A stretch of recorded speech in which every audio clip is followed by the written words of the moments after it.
Green Cane Institute of Bakery and Culinary Arts and Bakery and Patisserie gi course loirabasing gi ahanba convocation gi thoram ngasi Manipur State Film Development Society gi auditorium da pangthokre loinana bakery amasung patisserie gi thabak tawba haibasi matam pumnamakta quality leina amasung hakchang sok oidoba mawong da pangthokadabani haina Health Minister Dr. Sapam Ranjan fongdokre convocation gi thoram adu da saruk yakiba Dr. Sapam Ranjan amakhatana hai chana thaknaba potlam ga hakchang ga yamna mari leina bana bakery amasung patisserie thabak tawriba singna matam pumnamakta makhoina puthokliba potlam sing quality leina amasung hygienic oina puthokadabani chana thaknaba potlam puthokpada cheksin khidaba tarabadi diabetes hypertension na chingba non communicable disease kaya thorakpa yabagi oithokpa lei haina chana thaknaba ga mari leina na thabak tawriba mioi singna cheksin binaba appeal tawkhi loina Green Cane gi Institute of Bakery and Culinary Arts ki City and Guilds UK the affiliate tawba Manipur gi ahanba Bakery Institute Oibanina Institute asigi pass tawraga thokiba mahiroi singna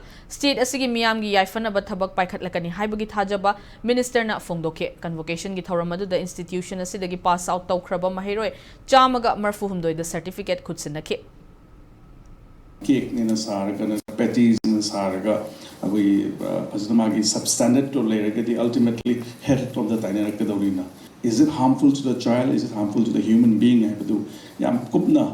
khantokpa ama yamna mathau tabra hajana khanjai ngasi pass out tawriba